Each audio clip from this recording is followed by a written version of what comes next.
So we are going to start because sorry we are late, but as you all know that with such big, large forum, it's always a delay happens.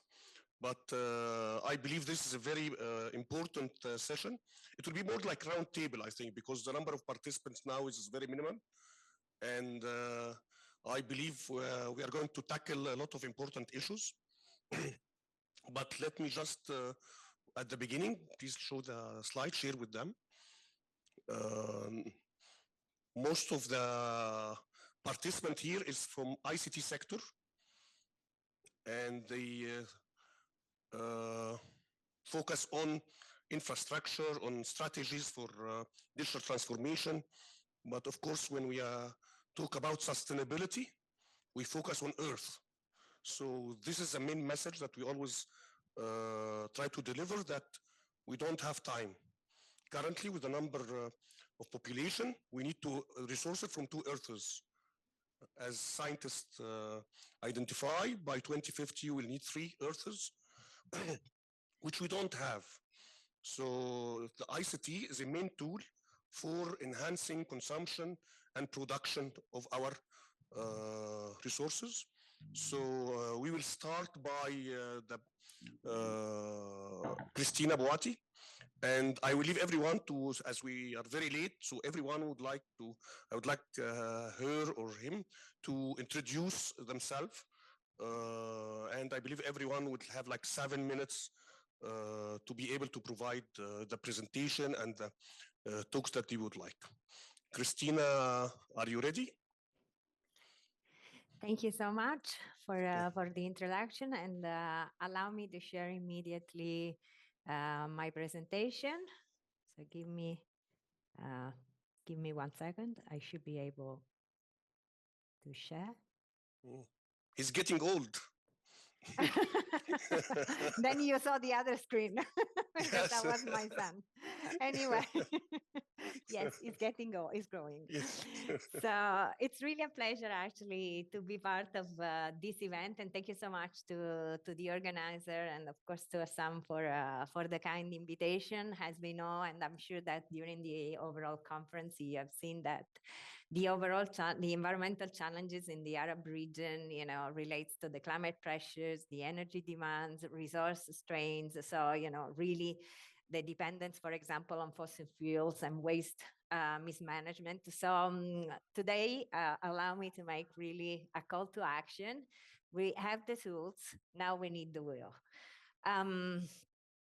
Well, I say that we have the tools because really leveraging information and communication technologies for climate actions can provide really an opportunity, for example, to use artificial intelligence for optimizing water and energy use.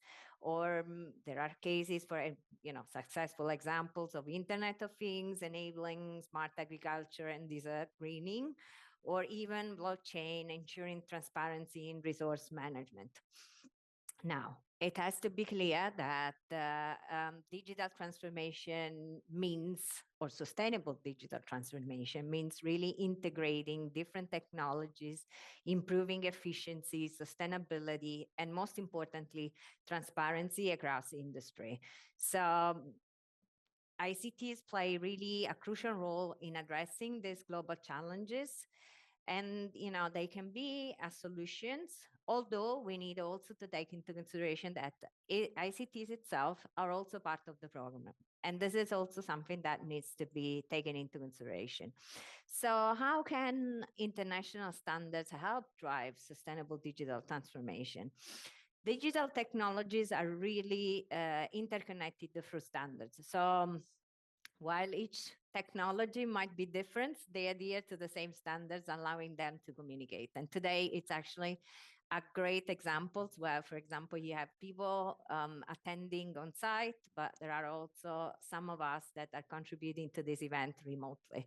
So the international standards are really the backbone behind actually digital transformation, making sure that it's open and accessible to all. And for the ICT sector, of course, standards provide also the technical guidance needed for green energy solutions, because they can also act as measurement to evaluate their progress. So the International Telecommunication Union is actually the oldest UN agency, and is the UN specialized agency for information and communication technologies, but it's also an international standards organization. Our membership comprise over 194 member states, and more than 1,000 members between the private sector and academia. And as part of the work that we carried out, ITT Study Group 5 in particular is the lead study group tasked to develop standards to foster sustainable digital transformation and circular economy. So I'll like just to give you one example, for example, of the work that is ongoing right now. Study Group 5 is developing guidelines for assessing the impact of artificial intelligence on GHG emissions, energy, and water consumption. And we have recently actually published even a report on AI and environment, which in a way is part of the response to the growing electricity demand. There are actually stats that tell us that the increase is between 29 and 37% between 2020 and 2030. So managing this gap is extremely crucial.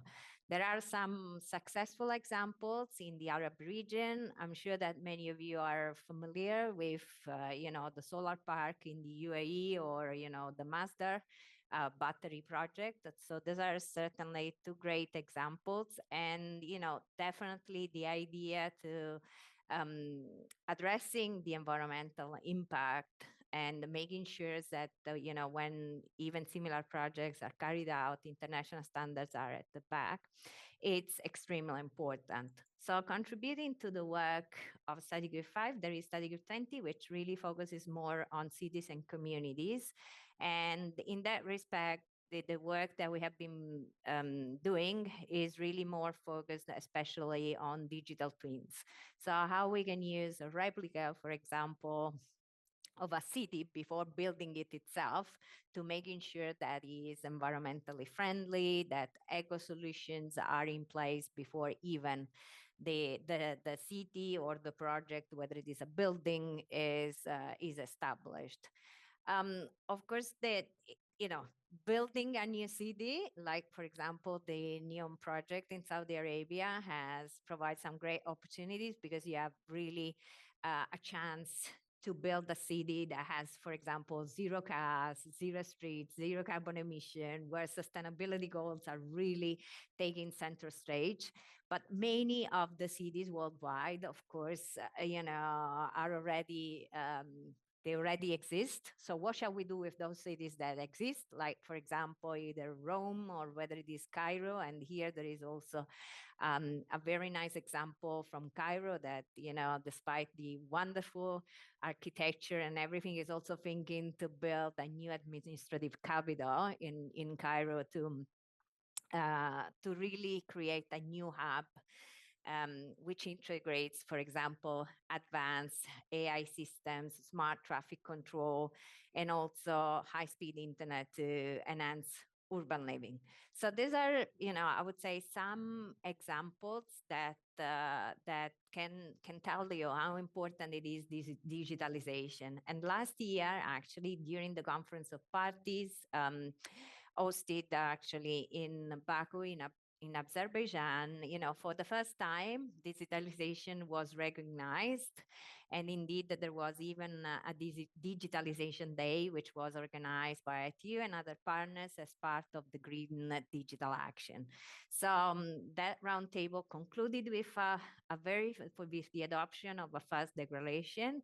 And the idea is really, once again, to encourage, first of all, the ICT sector to reduce its own emissions, but also to enhance accessibility of green technologies. And, just a few weeks ago, during the AI Action Summit in Paris, which was hosted by President Macron, a new coalition with more than 100 partners, 37 tech companies, 11 countries, and 5 international organizations, spearheaded by France, ITU, and UNEP, actually is really has been launched. And really, this is a new initiative that aligns AI development with sustainability goals. So once again, there's really a strong commitment from the ITU to make sure that technologies are, helping actually to build a sustainable digital transformation. And while complementing these efforts are those carried out by 19 UN entities as part of the United for Smart Sustainable Cities, especially through a project which is helping cities to assess their smartness and their sustainability. Here you can see on the screen the example of the city of Riyadh, but this is really a first step, because when we talk about digital transformation, we always emphasize the importance of measurements and important to know really how to make informed policymakers informed decision. So as I said at the beginning of my presentation, that's really a call to action today. Are we ready to lead the future, or we will wait for it? So I think that it's really important to innovate with purpose, scale sustainable solutions, but make sure that digital transformation is the backbone of environmental resilience. And with that, I hope that I did not exceed my time. So if there are any questions, I'll be happy to respond also in the chat. Thank you. Thank you very much for this informative presentation, but I just want to ask you to introduce yourself to the audience. So, because I think you didn't do it at the beginning. So maybe it's good that they will know who they are speaking to or listening to. Thank you. So my name is Cristina Buedi, and I'm a counselor at the ITU. And I lead actually the program on smart sustainable cities and virtual worlds. Thank you very much, Christina. As usual, you are great. Thank you very much. Now we are going to go, as Christina said, that ICT is a solution, but also it has negative impact. So we'll start by the negative impact. Dr. Rudiger Gur from UNITAR, he will share with us not the negative impact, but also that we need to take care of what we are doing. So please, Rudiger, introduce yourself and start your input for this important issue. Thank you. Thank you, Hossam. Good afternoon, everybody. My name is Rüdiger Kür. I'm based in Bonn in Germany, in the former buildings of the government. I'm the founding head of the UNITAR Bonn office as such, and I'm also leading the work of the so-called CYCLE program, which stands for Sustainable Cycles as such. And we are among the lead players when it comes to the assessment, to the research, etc., of e-waste as such. It's not our only focus, but we are looking really into the production, the consumption, and final disposal of ubiquitous goods, among those also electronics. And Hossam asked me to introduce to you a little bit the global dimension we are confronted with a dedicated focus also on the Arab countries. And I'm delighted in doing so, and this way also contributing here to the Arab International Digital Cooperation and Development Forum. So next slide, please. So the second slide is only a brief introduction where I'm coming from. So UNITAR is the United Nations Institute for Training and Research. It's a small, very dedicated UN organization headquartered in Geneva, but as said, we have also an outposted office in Bonn since a while. And from Bonn, basically, we are doing a lot of research-related work around circular economy and so forth. So we are quite known for our statistical work as well, and I think this made also the reason why I was brought to this forum today in order to present some key figures for illustrating the issue or the backside of the coin when it comes to ICT and many other products. Interestingly, it's I think now 2 or 3 years ago that we have also published a regional e-waste monitor for the Arab countries. And this is always needed in order to really assess how the situation in the specific region globally or nationally is looking like, because based on these findings, future developments can also be better planned. Here you can see our portfolio of activities, projects. We do capacity building, policy advice, quantification studies, and so forth. So next slide, please.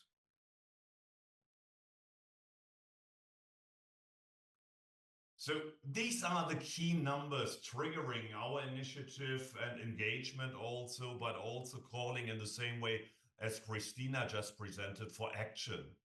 Because we are confronted at the moment with 62 million tons or 62 billion kilograms of e-waste generated globally every year, and it's on the rise.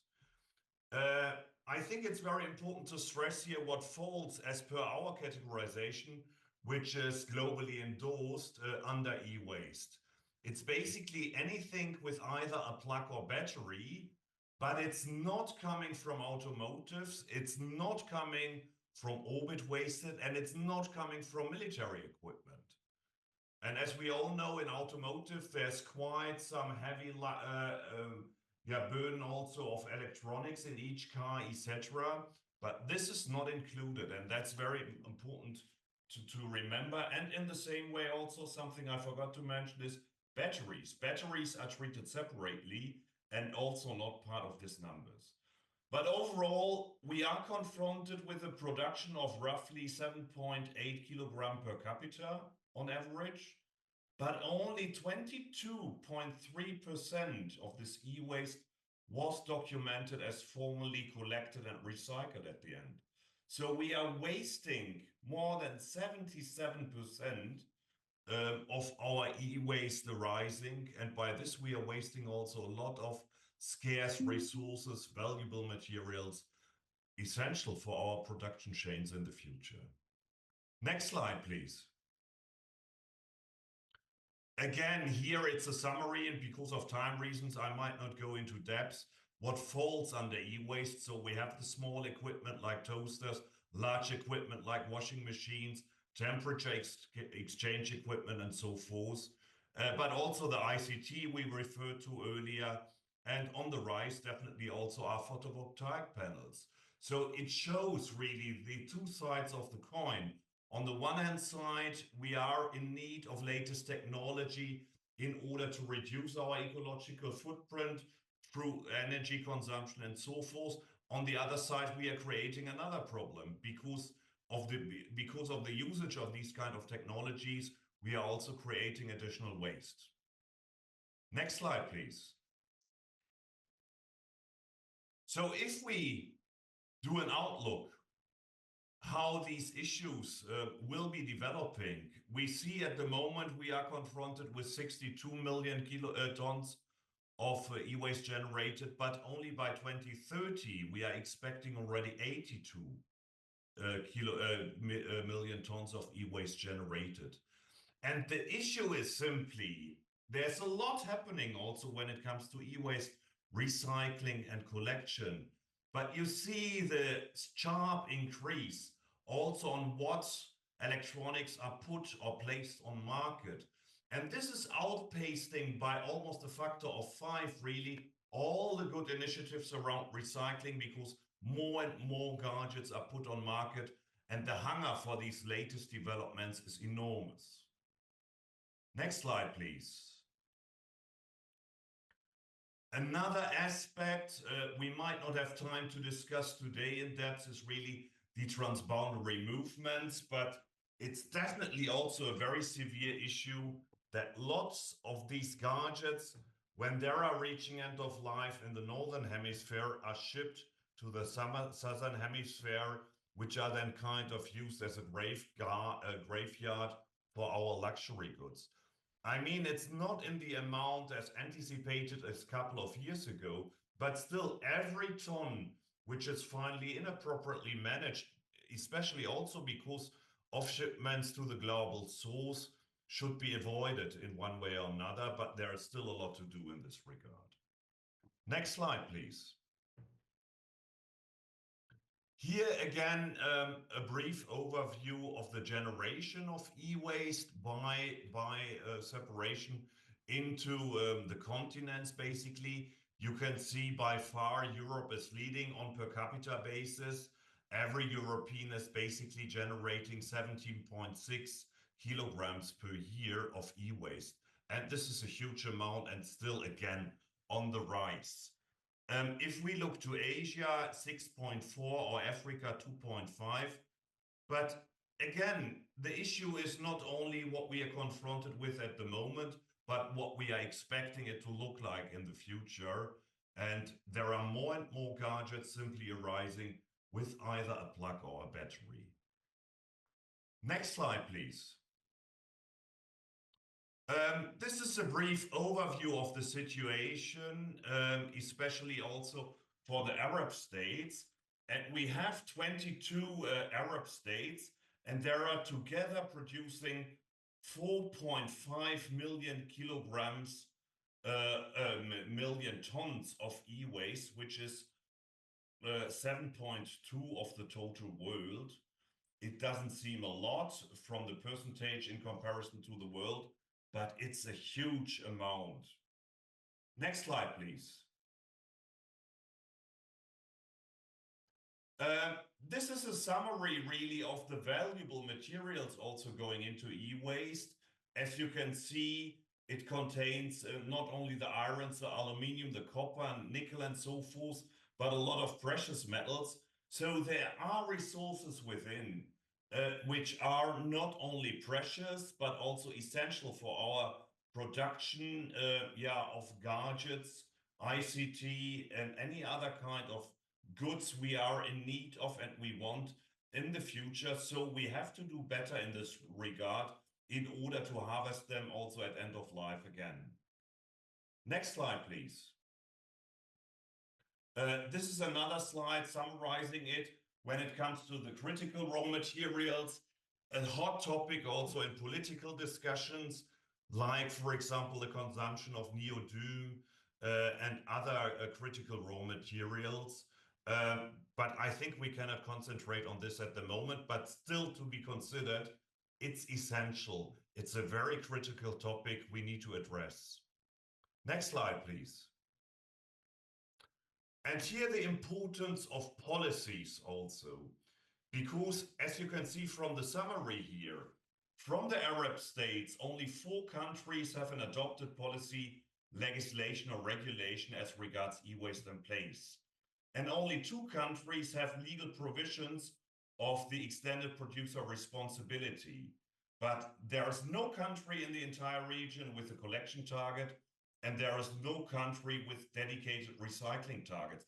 And that's the issue, because the next slide, as you can see here, please switch to the next one, will show you from the graph illustrated here that with those countries having at least a collection and recycling target in place, they receive on average a collection of 25%.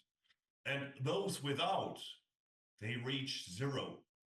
And this is why movement is necessary in order to consider this, to develop policies, to set targets in order to steer for a change in this regard and address the issue. Because if we make a comparison between e-waste and, for example, the plastic discussion, which is in everybody thinking at the moment, it's a similar avalanche we are confronted with, but with a little bit delay at the moment, but it's coming with the e-waste. Next slide, please. Yeah, this is a summary, and I think I've consumed already my time. So with that, I will stop here. I'm ready to address any questions, if any, or communicate with you in the future. So with the final slide of my presentation, you have also my contact details. And with that, thanks to you, and over to you, Osam, again. Thank you very much, Rudiger, for this informative presentation. I believe this provide insights for our colleagues in ESCWA to revisit the Arab digital agenda, maybe to include section on e-waste management, because they are going to introduce, or they are asking to introduce more equipment as infrastructure, but as we said, we have a negative impact on this behavior that we would like to have it also, that we'd like to have more infrastructure capability, but we need to take very good care in while introducing new equipment, that this equipment might have less hazardous material, might be more better for recycling as a design. So I believe this is a very good presentation to show that integration of work is very needed. Then now we are going to go to Ms. Ghada Moghni, my colleague at SIDARI, to provide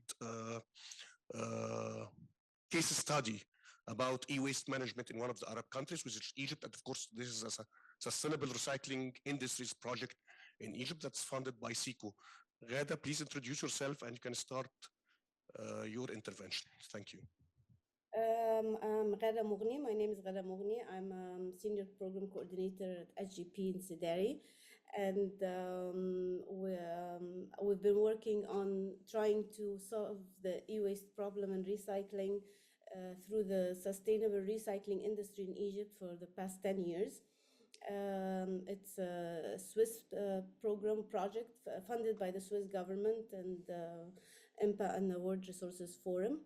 It actually it fills into Rodrigo's presentation of how Egypt tried to solve the e-waste and recycling in Egypt. We started in 2015 by signing the contract between the Swiss government, represented by the Swiss embassy, and the Egyptian government, represented by Ministry of Communication, Information Technology.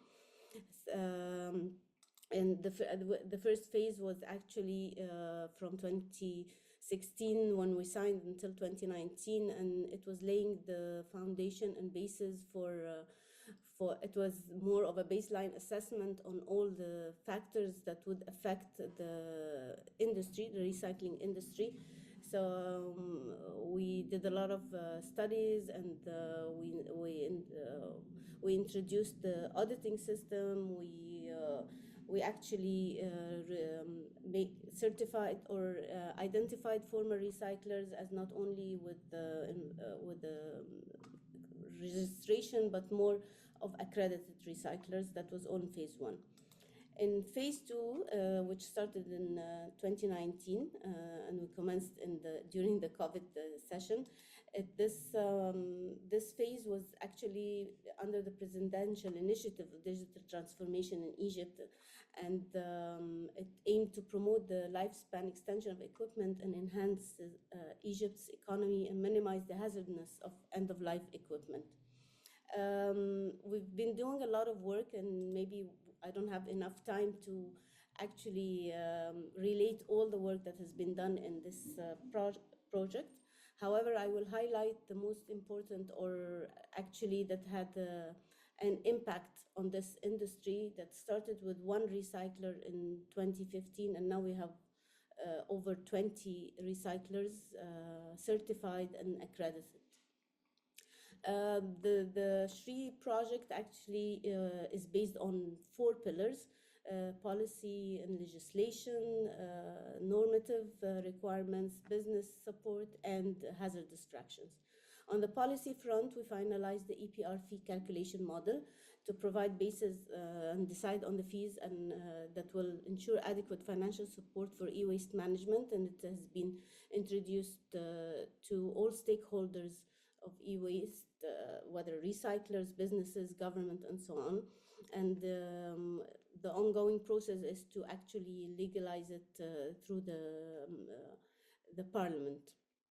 We also collected data on e-waste status because it has been outdated, and whether on the internet or in all other formal documents and assessments. So we worked on this, and it will be published. On the normative requirements and performance measure, we had, in phase 1, we adopted an international auditing system, which was checked against all the rules and regulations and legislations in Egypt. And through that, we developed a technical standard checklist and a handbook for auditing recyclers. and a lot of auditors were and inspectors were trained. And actually, we performed even training of trainers, TOT, for various ministers and independent private sector to be able to lay the foundation for a centralized auditing system in Egypt. We also developed SOPs for conformity assessment and auditor certification system. So it's not only relying, which we found on governmental inspectors who had a high turnover, but it included actually academia, it included the trainers and private sector. We had a specialized conformity assessment of 12 Egyptian certified WEEE treatment companies who were involved in precious metal extraction activities, and this was conducted by experts from Vance Chemistry in Singapore to identify the scale on which they were doing their precious metal extraction and provide them with support and support and guidance or roadmap for increasing their capacity or their scale. On the business front, or business support and value chains, we implemented the SHRI. We actually in phase 2 we had the SHRI e-waste management curriculum developed, which included refurbishment and reuse and e-waste management. And it was implemented in the ICT schools of applied technology. There were training that was conducted, and right now it's part of the curriculum of the ICT vocational schools. We supported the former recyclers, as I said, providing a roadmap for improvement through the inspection of their metal extraction processes and providing them with guidance and on how to improve. On this front also, we did the program that's called eHorda incubation program that started in phase 1 with eHorda 1 and then phase 2 in phase 2. And the last eHorda 2 established actually 3 SMEs. 2 SMEs were working in research and 1 in battery recycling. And that was through the Electronic Research Institute by Ministry of Higher Education, who they're providing them with technical and logistical support and providing them with office support. We had to also tackle the subject of bridging the gap between the formal and informal sectors, which is a great issue in Egypt, especially that the informal sector controls a lot of the collection and of e-waste. And so we established an Eco Green Waste Management. It's a non-profit organization that promotes the interest of the formal e-waste recycling sector, and also it's a way of liaising with the informal sector, because the informal sector, they cannot provide proper paperwork. So this NGO will liaise between the informal and the government and assist them into maybe seeing more the assets of being informal, the advantages, sorry. This will be done also through a platform for collection and communication on e-waste between recyclers, whether formal or informal, and will provide also a platform for household collection. So it's a means of bringing all players or users of e-waste in Egypt into one platform. On the solutions for problematic fraction resulting from e-waste recycling, we finalized an in-depth feasibility study on the best available options for investment, for instance, in lithium-ion batteries and plastics containing brominated flame retardants. And actually, this study has showed or reflected that without an EPR, the investment return would be 11%, but with EPR implemented in place, it would increase to 47%. So this was launched with for recyclers and and the investors and the banking sector and all actually players of e-waste in the country. We also launched a study on the end of life of cooling appliances in Egypt, assessing their current fate and environmental impact, and proposing recommendations for improved management that to expand the recycling not only of ICT equipment, but move on to larger household equipment. So this was the case study of 10 years of work on e-waste recycling in Egypt, and please feel free to ask me about any of the slides before. Thank you. Thank you, Ghada, very much for your input. I think this shows that there's a light at the end of the tunnel. It's not always black, but with just the appropriate legislation, the appropriate capacity building, the appropriate business solutions, this can show that, yes, we can introduce more equipment, but we can minimize their negative impact. And just let me highlight something that the Shri would never be in Egypt if there was no STEP initiative. STEP initiative, of course, Rudiger is the catalyst of the Solving the E-Waste Problem initiative. And within this initiative, we have been introduced to our partners in the Swiss partners, and we start our trip. And actually the Shri activity, the first one was 2011. And I think we joined the STEP initiative 2009 or 8. I can't recall, it's very long ago. So hopefully that in the future we can have more initiatives like the STEP initiative. I think now we will leave Earth and we'll go to the space. Dr. Islam will start, of course, Dr. Islam Abu Magd. He's not prepared. Thank you, Hassan. Dr. Islam, of course, he's not here also because of his president of NARS, but he's a long duration expert in remote sensing, so and tackling a lot of environmental challenges. So, Dr. Islam, please provide your input. Thank you. Thank you, Dr. Hussam.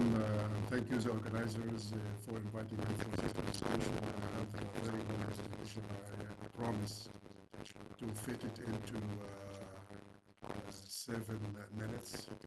My name is Islam Abu Magd. I'm the president of the National Authority for Remote Sensing, which is a governmental association dedicated to space technology and remote sensing, with a very optimistic vision to be one of the key players in the regional and global space arena, conduct outreach.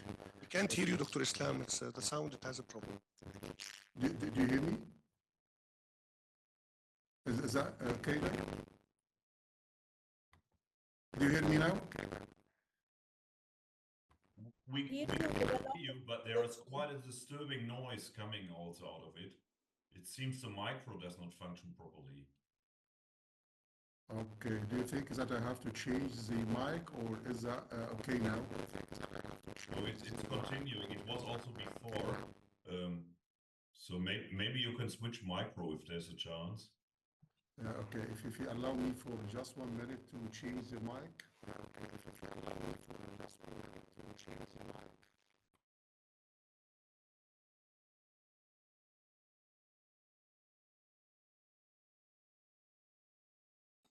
That explains that sound at the very beginning when we first joined. Yeah. And this also shows that we are producing every minute a lot of e-waste. So maybe when Professor Islam, when you are ready, we can have Mr. Idris Al-Haddani. Would you like to give your presentation now? Please introduce yourself. And Okay now? Yes, Much better now? Yes, definitely. Okay, I'm sorry about this delay in the mic. So if I got this note before, I was able to change the mic. So actually, again, do you hear me quite without noise? Yes, perfect. Okay, thank you very much. This is Islam Abu Magd. I am the president of the National Authority for Remote Sensing and Space Sciences. I thank Dr. Hussam for inviting me to this session. giving a presentation about the role of remote sensing in environmental monitoring sustainability. And also is a vision to be one of the key players in global and regional space arena, conduct research and innovation for societal benefits with a mission to get outreach technology to achieve SDGs and operational services to the stakeholders. I have a little 8 thematic areas of division: geology, mineral resources, agriculture, environment, water resources, aviation, data analysis and modeling, terrain and capacity. I have 500 plus academia PhD holders, professors, publication in the international journals. We got ranked 44 in the SciMago. I got a receiving station in Aswan and one in over the building for environmental data X-band receiving stations that footprint covers East Africa, North Africa. Validation for in-situ data. And what I'm going to give taste and highlights on how Earth observation could provide a key and significant inputs to environmental monitoring in the Arab region and even on the globe. Look to the monitoring of air quality and how could we look at the AOD, dust storms coming into the region and the pathways of these dust storms and how much effective particle 2.5 or 10 millimeters, micrometers for the human health. We identify the vertical and horizontal AOD, atmospheric optical depths, and even we could identify the source of this. Is it biomass burning or mixed aerosols or dust? We got also the coastal erosion and how remote sensing look at the erosion and climate pressure of the coast. And one of the vulnerable areas in Mediterranean is the Mediterranean and even the Nile Delta. You can look also through the hotspots and how these Earth observation data could get into depths up to centimeters to specific areas like the cultural heritage and how much these cultural heritage are under pressure. We look at the sea level rise and IPCC scenarios and even produce the impact on the different thematic area, agriculture or infrastructures. We publish this in journals and atlases and reports to the decision makers. We identify 3 hotspots of cultural heritage that are under the pressure of climate change. Second case study or even the got something close the program. Fortunately, it's not my day. It seems like I have a lot of problem in the mic and even the computer.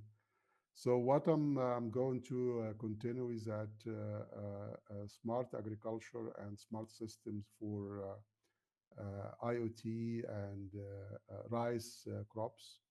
We got also other applications on oil spill monitoring and how these oil spills that cross border to the Mediterranean and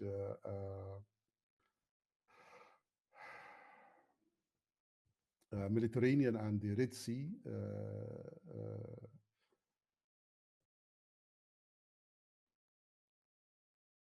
Do we have his presentation here or?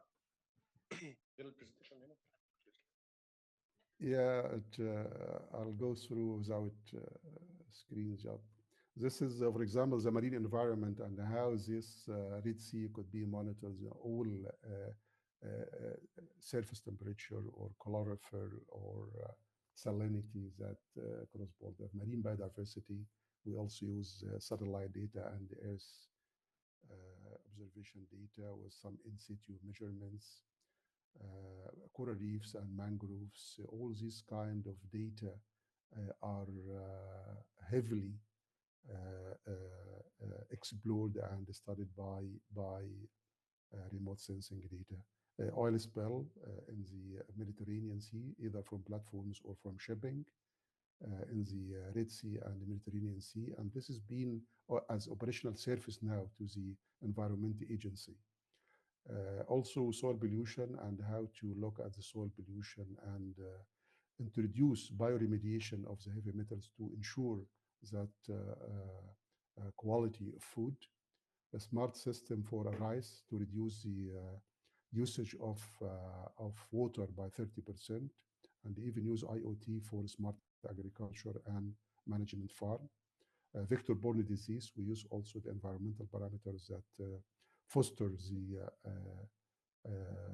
filaria, malaria, all this kind of vector-borne disease. We extended to continental regional applications on Africa, rainfall, soil water index, soil moisture, droughts forecasting, matrices, forecasting of the next 2050, 2070 for the climate pressure in Africa. What I would like to say is that digital transformation and digitalization requires data and AI models, algorithms. This remote sensing and in situ data will provide a valuable tool for such environmental challenges. I hope I didn't take much time, but this is in a nutshell how this Earth observation and NARS would contribute to the regional in Arab region or global in Africa for environmental challenge. Thank you very much. Thank you very much, Dr. Islam. And this show how remote sensing can play a major role in sustainability management. It's a lot of things cannot be done by just having research on Earth. It needs to have more view from outside. Now we are going to continue with the remote sensing issues. Dr. Idris, it's your baby now that you can provide the global picture for the issue of trying to manage resources from outside Earth. Thank you very much.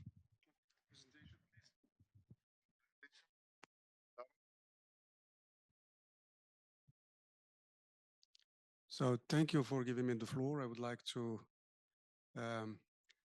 share with you some thoughts and some ideas on how space technologies or space-based technologies can contribute to climate change. I have to notice that I think there is some changes in the topics of this session and also in the item, because I prepared my presentation in line with the concept note on the the nexus, water, food, and energy nexus. So from the beginning, we have been speaking about e-waste, which is a very specific issue. But if we have to look at the broader image on climate change and how digitization can contribute to solve this climate action, climate problems, I will try to share with you some of the solutions that are now possible through satellite data.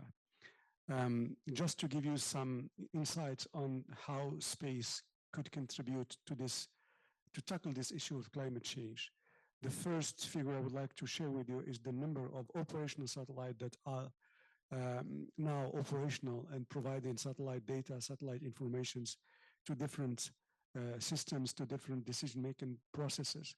We have more than 10,000 satellites operational today in terms of Earth observation, providing satellite data, and satellite navigation, which is very important in terms of traffic management and also satellite communication. These assets are supporting most of the sustainable development goals. All these SDGs are positively impacted by the benefit from the use of GNSS, Earth observation, satellite data, and SATCOMs. More detailedly, out of the 169 SDGs targeted, 65 are directly benefiting from satellite data or satellite technology to help monitoring progress toward achievement and contribute to the fulfillment of the SDGs. And based on this, more than 10% of the GDP in most advanced economies is based on satellite technologies and benefiting from satellite, which demonstrate the high impact of satellite data on SDGs on climate change, but also on economic development. Just to illustrate how this satellite data is contributing to climate action, to the climate change management and mitigation, without satellites, we would be essentially blind in face of the change occurring in our planet. For example, more than 50% of the 45 essential climate variables that are essential for climate monitoring can only be measured from satellite data on a reliable and repeatedly formed with the help of space satellites. These satellites, as I said from the beginning, that are more than 10,000 now orbiting on the Earth, are providing each day more than 230 petabytes of satellite data, of images that are enabling monitoring and understanding the evolution of the Earth climate over time in different sectors. And as you know, weather is one of the most important factors of the climate change, and 90% of the accurate weather forecasts are based on satellite data. We are not using satellite data only for climate monitoring, but also is for climate actions and in terms of mitigations. 10%, for example, of the journey times of road vehicles can be saved using satellite navigation systems, which means that we are reducing the emissions of harmful and pollutant substances such as CO2 and other greenhouse gases. We can also, from different studies that have been conducted and operational applications, that 80%, 20% of agricultural inputs, such as fuel, pesticides, for example, that are very impactful on negative impact on the environment, can be saved and reduced based on satellite data, which means also that we are increasing the yield and the production thanks to using satellite data, satellite information for precision farming techniques. Solar energy, which is important in terms of reducing the impact on climate, is also benefiting from space technologies, and 30% of solar energy forecasts are based on satellite data that are improving our capacity in this field.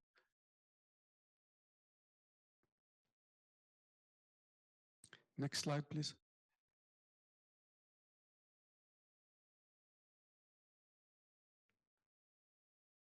There is a problem with the pointer. Next slide, please. Can you move to the next one? Okay.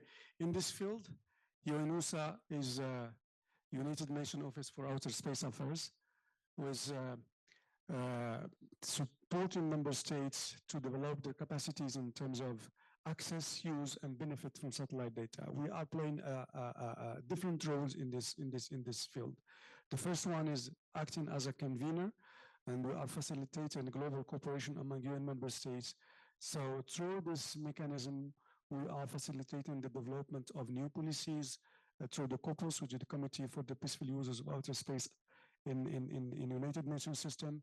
And also we are acting as a gateway, which means that as a unique UN agency dedicated entirely to space, we are providing a bridge between the technology and the member states and the users.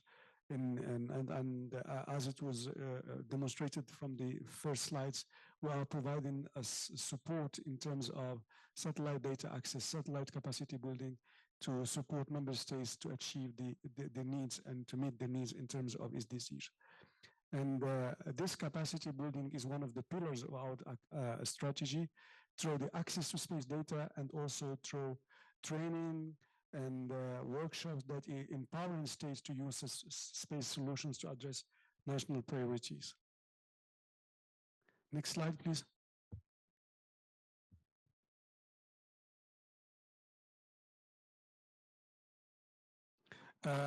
Just a few words about some of our programs that are now supporting member states. We have the UN SPIDER, which is the United Nations space-based information platform for disaster management and reduction. This UN SPIDER program is providing activities or support to member states through technical advisory missions, institutional strengthening missions in terms of capacity building. Can you go back to the slide, please? and also expert mission to member states. In terms of achievements, up to date, we have more than 100 capacity building missions that were provided to member states, and more than 50 countries benefited from this program. And we are trying now to extend this program to a large area of member states. Next slide, please. Space for water, as water is one of the most impacted areas by climate change. Space for Water is providing also a lot of tracks to support member states through knowledge exchange and sharing. We have a knowledge portal that is providing a bunch of solutions and informations and scientific capacities to member states. We also set up a stakeholders community that is working and gathering people from space sector and people from water communities working together to solve challenges and to provide new solutions and innovative solutions to tackle the water resource management questions. And we are organizing regularly an international conference on space for water in cooperation with major players in this sector. Next slide, please. Access to space for all, I think, is one of these important activities that enable member states to have access or to access space technology, space capacities. This program is oriented toward a young generation by providing them the capacity to develop their own satellites, to conduct some experiment series related to space in terms of gravity that will have some impact and some application on Earth. So the impact of this project is we are lowering the entry barrier to for countries to develop space technologies and to develop their skills. Also, the important impact from this space, access to space for all, is the promoting local aerospace industries to be developed and creating an ecosystem that will support socio-economic development, digital economic development, and also simulating technology and creation new opportunities for young. Next slide, please.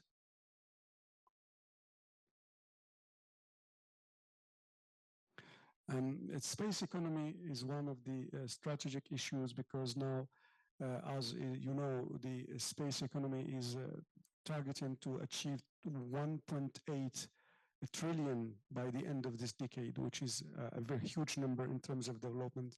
And more than 80% of the space economy is depending on the downstream, which means that development of services, how to use and to integrate space technologies and space solutions in economic development. So supporting member states to establish national policies in terms of developing the space ecosystems, space industries, and space economies. Next slide. I think this is the last one. So I think what we are doing as UNOOSA to support member states to acquire the required capacities and resources in terms of space technology, space data to tackle the environmental challenges in globally and specifically in the Arab region. Thank you.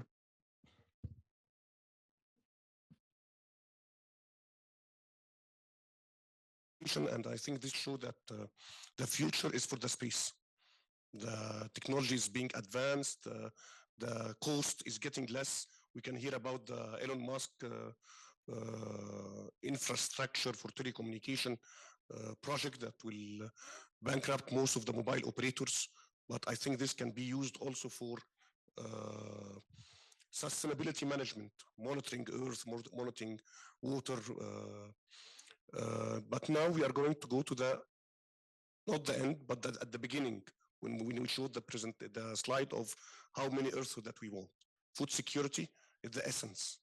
And I think nobody would speak more about this than the FAO. So I believe it's all yours. Yeah.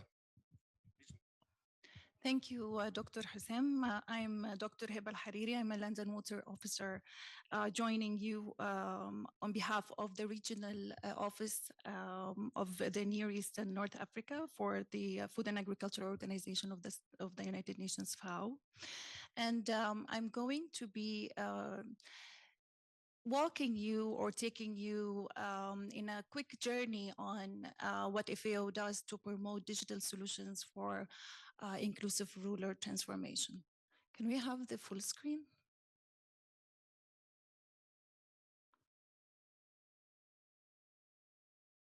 So as we navigate in an era that is marked by climate change, resource scarcity, and also economic uncertainties, the scientific community, as we've seen in the Dr. Duris presentation, which really laid a very good foundation for my slides as well, the scientific community is becoming more and more confident with the enabling power of digital transformation, particularly in the environmental field and for the sustainability of the natural resources in general.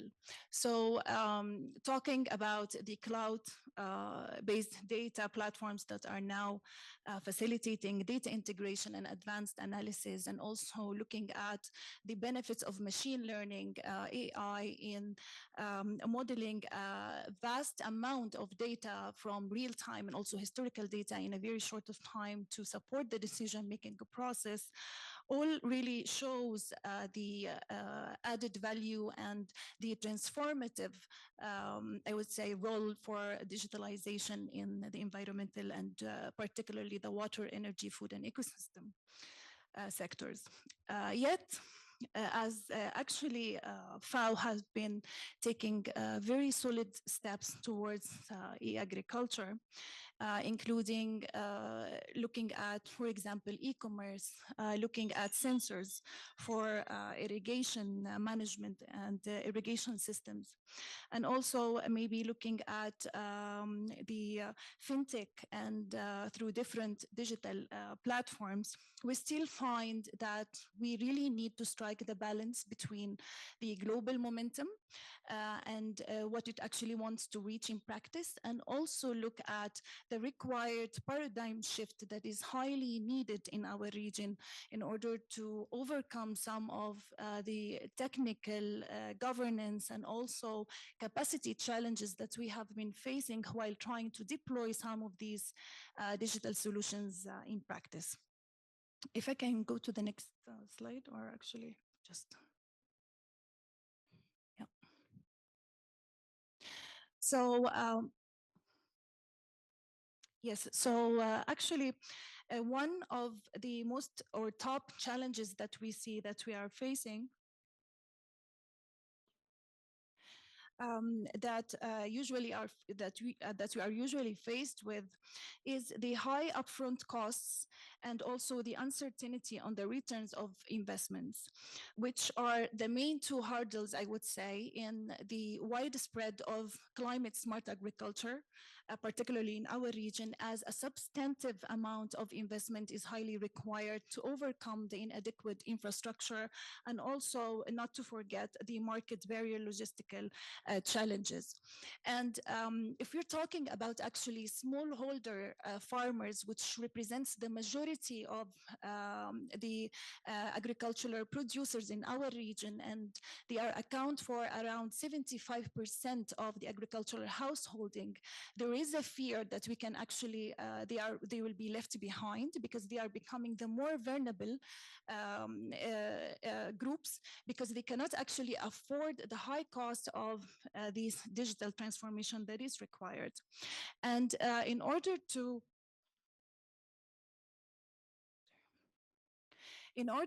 maybe overcome this challenge in a meaningful way, FAO started working with the Islamic Development Bank and also IFAD on a mapping exercise where we did like a kind of a stock taking of what are the affordable and transferable climate smart technologies, particularly focusing on small holder farmers. And in this exercise, we've tried to analyze different types of technologies, looking at various thematic areas.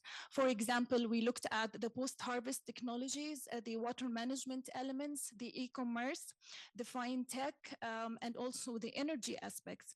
And we tried to identify several categories of different technologies and to combine these technologies in a directory to be assessed later on according to various levels of assessments.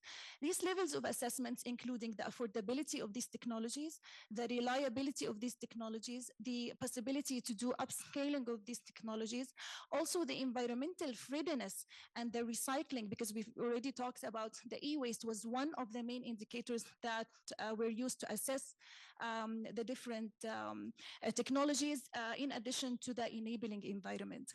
Later on, another refined level of assessment was conducted, and is this in this second level, we looked at sub-indicators for each category that we have been working on. So for example, if you're talking about the affordability, for example, we looked at the cost of acquisition, the cost of operations, the type of payments, etc. And this really helped in identifying the various local technologies that are already existing in our region, that were already applied in a local context, which are affordable and can be replicated and upskilled on different scales.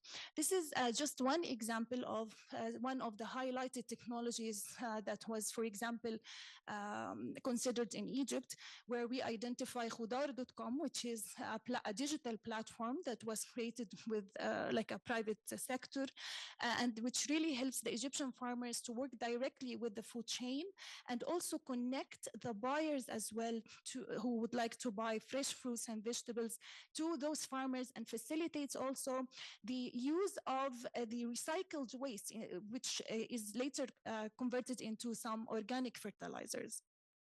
So this is just like a kind of one example. Another important challenge that we have been working with is actually the readiness of the countries for the e-agricultural conversion. And in order to look at ways to overcome this challenge and to narrow the digital divide, because there is a digital literacy if we're talking about the rural areas, which is highly needed to be overcome and to be addressed. Another important element, which I don't think it was clearly mentioned in this forum, is also that there is a digital gender divide, which we also need to consider. And so therefore, FAO started working under the framework of the its science and innovation strategy on the development of e-agricultural strategies on the national level with different countries, starting with Morocco, Tunisia, and Egypt. And in this e-agricultural strategy, we're trying basically based on global guidelines that were developed by FAO on e-agricultural strategy guides, and were applied in Asia-Pacific countries as well as also in Africa, and proved to be very successful. We're trying to convert the agricultural vision of the country and link it to the ICT sector. And this has been done through several consultative processes with the different end users, looking at the infrastructure challenges, looking at the workforce and capacity developments, the legislations that are required, and trying to identify, according to those needs, a detailed action plan that actually includes the detailed responsible implementing stakeholders and entities to work on the development of this strategy. This is also maybe in brief part of the e-agricultural indicators that FAO is usually using in order to address the four main areas of work that FAO is mandated to work on, which we call the 4Bs, the better production, better nutrition, better environment, and better life. And particularly in better environment, and as Dr. Dries maybe mentioned, the utilization of remote sensing technologies and satellite-based derived data is highly important, because it's now becoming a main element in addressing water efficiency issues, in enhancing water productivity, enhancing water allocation. So we have been working as well as part of the Land and Water Division at FAO, and particularly under a flagship initiative, which is called the Regional Initiative on Water Scarcity, which has been going for more than 10 years now, which as it was endorsed by more than 22 partners in 2013. We're working on different areas of work, but what I would like maybe to emphasize more is the use of advanced informed strategic water planning and management, which is work area number 4, because this is where we are actually using the digital technologies in in creating effective water accounting systems, in enhancing water productivity across the different countries and regions, and also in understanding the interplays between water, energy, food, and ecosystem through detailed digital platforms that are using the standardized forms for the different sectors in order to come with proper decisions on the national and also on the regional level. This is just my last slide.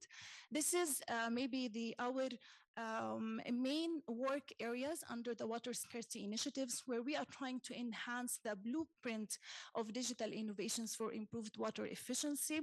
I would like maybe just for the sake of time to highlight the number 3, and this is the Water Accounting Plus digital platform, which, as I mentioned, tries not only to look at the water balance from a hydrological point of view, but also looks at the trends, the distributions, and allow the decision makers to understand properly about the return flows and the deep percolations, and how much is the amount that can be recovered from these deep percolations.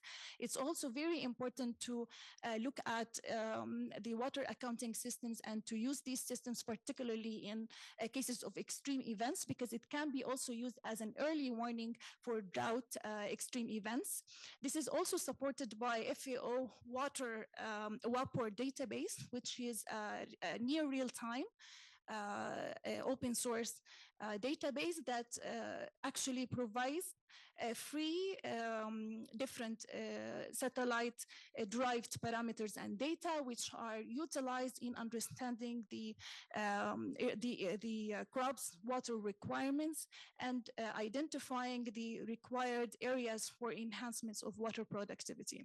And as the number of digital platforms and the number of data platforms are now increasing, FAO is also working on the development of flagship publications, where we are actually comparing the different data platforms to better understand what is needed for our region, what is better fit for purpose for our region, so we can have the best, I would say, results and to be introduced in any farming advisory services applications, which we are also working on to enhance the decision makers for the farmers.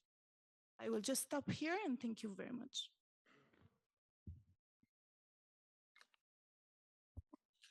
Thank you, Dr. Heba. This shows actually every slide, it needs a separate meeting. I know that FAO has a wealth of information and tools and success stories and lessons learned. So hopefully next time we'll have more time for such discussions, and we have more time for sharing knowledge.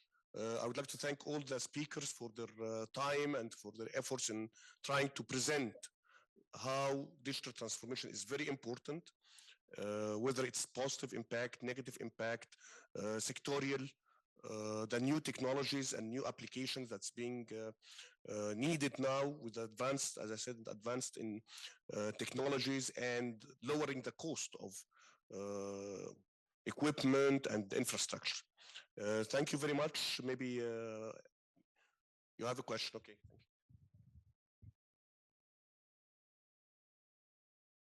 Okay, thank you, Dr. Alam. Thank you for everyone who contributed to this session. This is very important for us in the context of the Arabic Digital Agenda. I cannot possibly comment on every single presentation, but I also thank Dr. Al-Hadani for introducing us to UNOOSA and what they do. And we represent, ESCWA is represented in the UNGGIM meetings, and we take part of everything that is going on in the Arab region in this regard. And I think Dr. Rudiger, we're very much interested in e-waste and e-waste measurement, especially. We have started looking at some indicators to include in the Arab Digital Agenda, because we have a MMM, which is a measurement and monitoring model. It's based on indicators. We need indicators to measure, to know the baseline, to know where we're going.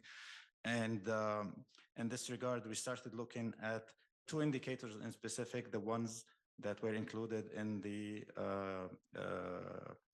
framework of the partnership on measuring ICT for development, since we are also, ESCWA is a member of the partnership, and you guys are a member in the partnership. I know you have a lot of work in this regard.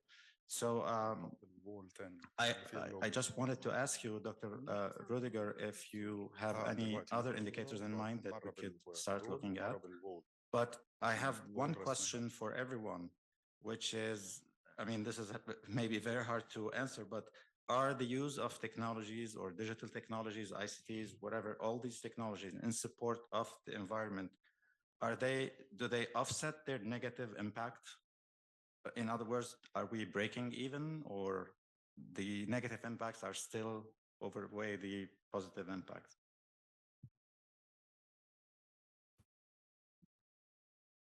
So whom do you want to answer first?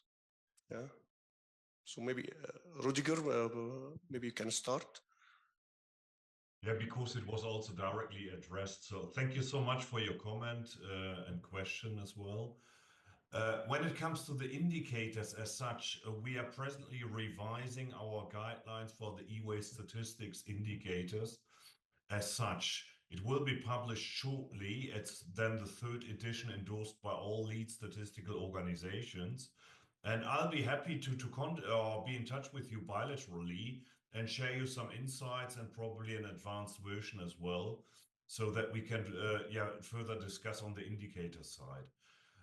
The other question, whether it's offsetting really, the ICT is offsetting the negative impacts, that's a very good question, but I think a bold answer is not possible here, simply because we need to look holistically on this. It's not only the products as such, it's the usage, it's the final disposal, whether it's done in a circular economy.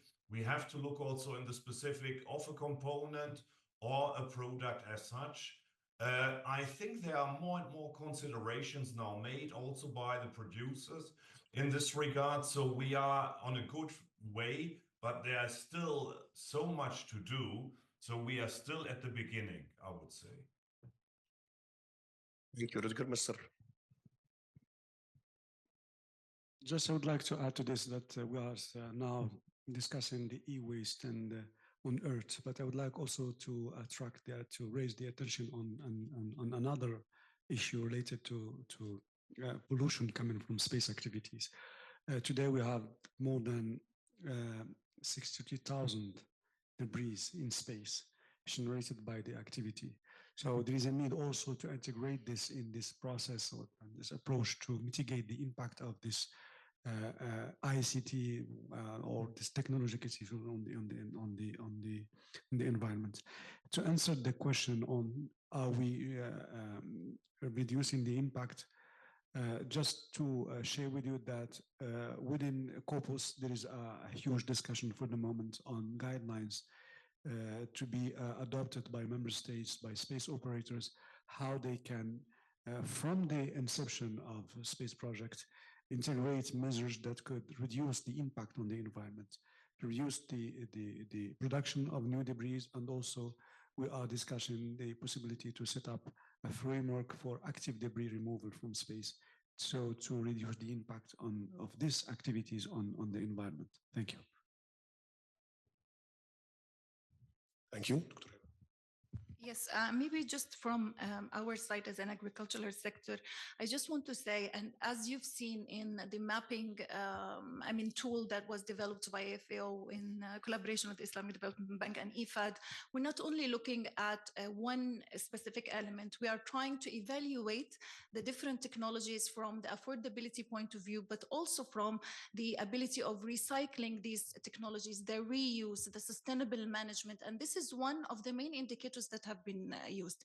So if we worked on an integrated way of thinking where we are trying to evaluate properly the usage of different technologies in different fields and try to identify the the ones that have a less impact and try to promote such technologies, I think this will certainly mitigate lots of the environmental hazards that we are trying to avoid. So what I would recommend from this is to always consider the water, energy, food, and ecosystem nexus thinking while looking at the various elements and the various needs on the development. Thank you.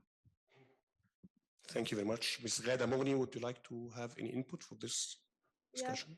I would actually second Rodrigo's reply, and it's not the digitalization or the era of digitalization as much as it's e-waste management. And to speak about Egypt, it's on the way. It's not yet offsetting but it's on the way. It's improving it's recycling that offsets the negative impact. So it's in process. It's a management in process now. Thank you very much. Actually, within the environment issue, we always say polluters pay. So if you are going to introduce new equipment in the system, you are responsible for this. So most of the time, we are very excited to introduce new technologies without taking in consideration the impact on the resources, as we saw in the beginning, that without resources, we'll not be able to continue.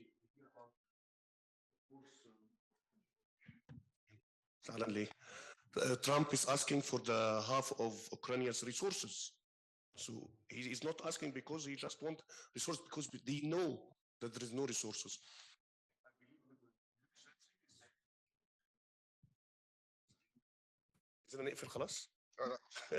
So I believe that a lot of countries know that we have shortage of resources, and in the coming future, it will be a major issue.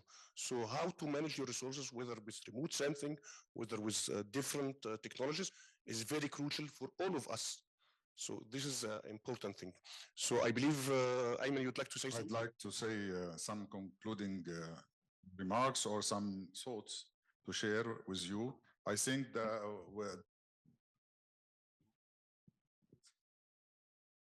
this is beautiful because it was very tough given the budget.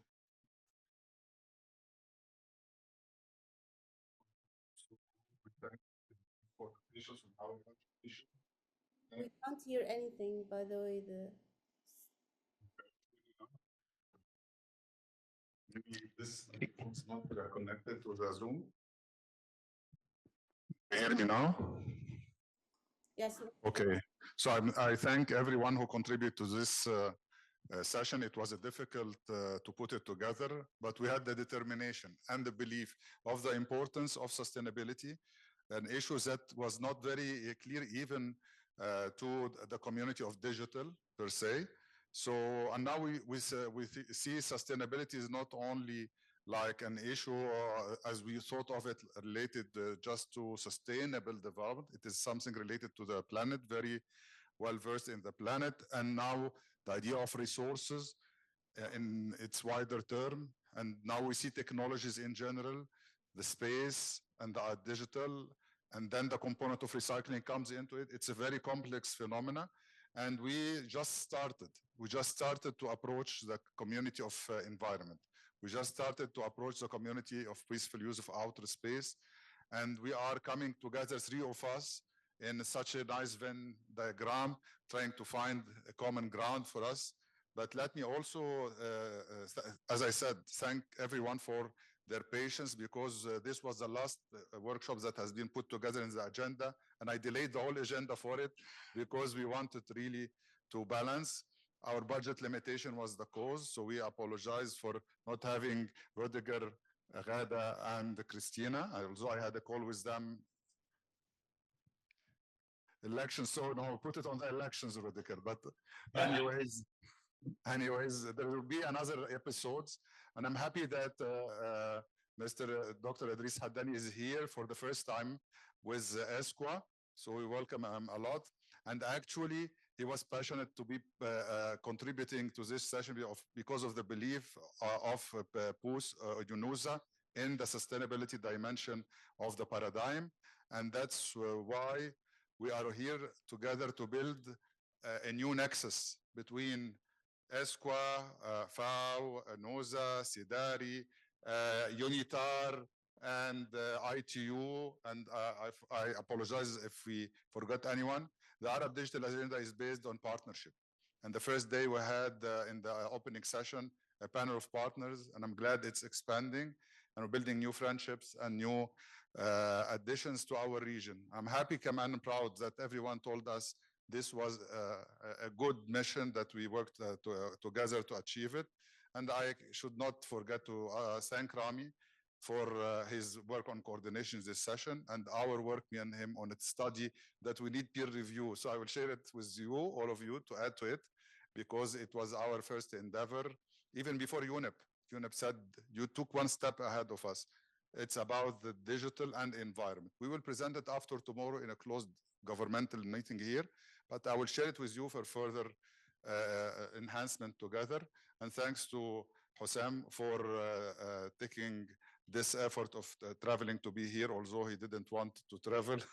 But everyone here has contributed part of his passion into the subject for the sake of the goals and noble mission of each one of us. So I would like to have a photo with all of you, as we do for end of every workshop, with the ones, we'll take it two shots, please.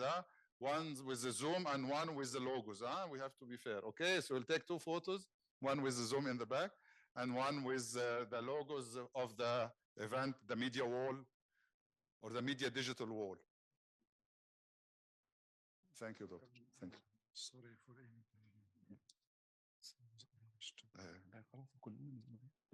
وعايزين نصلي وعايزين نكلم البيت نكتب. Thank you for your patience. الميكروفون ده خلاص ملوش لازمة. رفع طاب خلاص. Thank you for our media team. طب هاتنا كده في النص شوية. لا رامي تعالى على اليمين عشان نعمل الطويل على اليمين وطويل عشان بس يبقى فيه ريل بارابولا. انت عارف البارابولا دي كنت بحبها قوي في الجامعة.